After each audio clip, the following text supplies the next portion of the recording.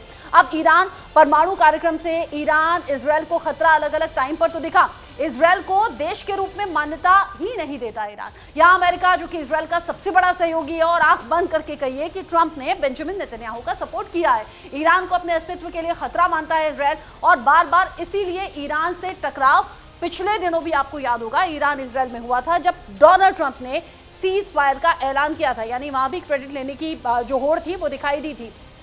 अब और जान लीजिए, अगर ये युद्ध की स्थिति बढ़ती है तो क्या कुछ किसके पास क्या ताकत है, क्योंकि अमेरिका और इजरायल साथ में खड़े हुए नजर आते हैं ईरान के खिलाफ में। ईरान जहां 5 से 6 लाख सक्रिय और प्लस कुछ रिजर्व जो सैनिकों की संख्या है वो ईरान के पास है, यानी कि अगर ताकत को अगर आप आंकना चाहें तो ईरान के पास 5 से 6 लाख सक्रिय यानी कि जो एक्टिव सैनिक है वो हैं, प्लस रिजर्व में भी कुछ है। अमेरिका जहां पर 13 से 14 लाख सक्रिय सैनिक उसके पास हैं, जबकि इजरायल के पास 1,70,000 से लेकर 2 लाख तक, और प्लस जो रिजर्व बेड़ा होता है सैनिकों का, यानी रिजर्व में जिन सैनिकों को रखा जाता है युद्ध की स्थिति में, उन्हें फिर युद्ध के क्षेत्र में भेजा जाता है। तो कुछ इस तरह से सैनिकों की संख्या है। अगर ईरान का कंपैरिजन इजरायल से करें तो ईरान कहीं आगे, लेकिन अमेरिका सपोर्ट कर देता है, इसलिए वो शक्तिशाली हो जाता है। लड़ाकू विमान 300 से ज्यादा अधिकतर पुराने हालांकि इसमें है, जबकि इजरायल के पास 300 से ज्यादा आधुनिक है, जिसमें F-35 भी है। F-35 के साथ साथ लड़ाकू विमान है, और अमेरिका के पास 13,000 से ज्यादा सभी तरह के जो लड़ाकू विमान है वो हैं। यानी कि यहाँ ईरान स्टैंड नहीं करता है लड़ाकू विमान के लिहाज से, अगर इजरायल के सामने देखें, और चूंकि अमेरिका और इजरायल साथ में खड़े हुए नजर आते हैं तो ईरान की ताकत यहाँ पर काफी कम हो जाती है। कंपैरिजन में अगर देखें तो ईरान वैसे भी छोटा है ताकत के हिसाब से, आधुनिक सुविधाओं के लिहाज से, सैनिकों के लिहाज से, ताकतवर हथियारों के लिहाज से, लेकिन फिर भी ईरान अड़ा रहता है वक्त वक्त पर। खामेनेई ये साफ कर चुके हैं। साथ ही नौसैनिक अगर देखें, यानी कि नौसेना की ताकत देखें, तो जो छोटी पनडुब्बियां हैं और तेज नावें हैं वो यहाँ पर हैं ईरान के पास, लेकिन संख्या कम है, जबकि इजरायल के पास वही जो ताकतें हैं वो हाईटेक तरीके से हैं, यानी कि हाईटेक सुविधाएं इजरायल के पास हैं। यहाँ अमेरिका के पास एयरक्राफ्ट कैरियर भी है, परमाणु पनडुब्बियां भी हैं, लेकिन यहाँ भी ईरान छोटा साबित होता है। लेकिन ईरान और इजरायल के टकराव में ईरान ने यह साफ कर दिया था, ना हम झुकेंगे ना पीछे हटेंगे, और वो टकराव एक बार फिर से उभरता हुआ नजर आता है।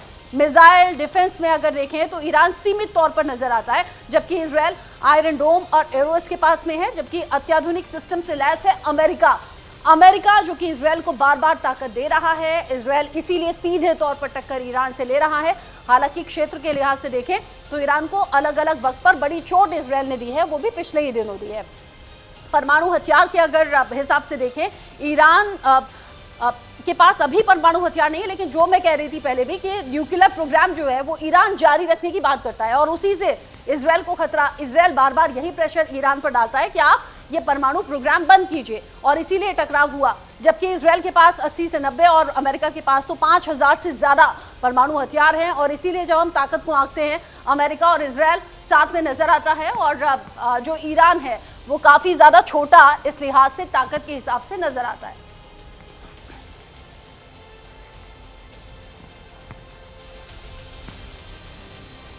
अब इन सब के बीच टकराव तो है, लेकिन ईरान इस वक्त अलग अलग संकट से घिरा हुआ है। इस संकट से निकले कैसे, उभरे कैसे? मेरे साथ में खास मेहमान जुड़ गए हैं। मेरे साथ में दिलीप चेरियन जी जुड़ गए हैं विदेश मामलों के जानकार के तौर पर, और मेरे साथ में एक और खास मेहमान भी जुड़े हुए हैं। मेरे साथ में मिताली निकोर जी भी जुड़े हुए हैं आर्थिक मामलों के जानकार के तौर पर।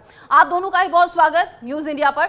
सबसे पहले दिलीप चेरियन जी, मैं आप ही से पूछना चाहूंगी, हमने जो पिछले दिनों ईरान और इजरायल का जो संकट देखा, यानी टकराव देखा, उसमें अमेरिका ने मीडिएशन करने का काम भी किया, ट्रंप ने सीज फायर भी करा दिया, लेकिन वो मामला शांत नहीं हुआ। लेकिन क्या ये कहें जो आज ईरान की हालत है, उस चोट से उबर नहीं पाया ईरान? आर्थिक संकट है, महंगाई चरम पर है, लोग त्राही त्राही कर रहे हैं, शहर शहर में संग्राम है, विरोध है। रचना, मुझे जो लग रहा है कि इस वक्त जो ईरान में हो रहा है वो एक डोमेस्टिक प्रोटेस्ट के तौर से दिखाई जाना चाहिए। जो भी हम कहें, अमेरिका का हाथ इस प्रोटेस्ट में उतना नहीं है जितना अमेरिका दिखाना चाहता है। लोगों का जो इस वक्त आकांक्षाएं हैं वो ये है कि उनके जो गवर्नमेंट, उनके जो आर्थिक स्थिति को इम्प्रूव करने का जो कोशिश करना चाहिए, उसी पे वो फोकस नहीं कर रहे।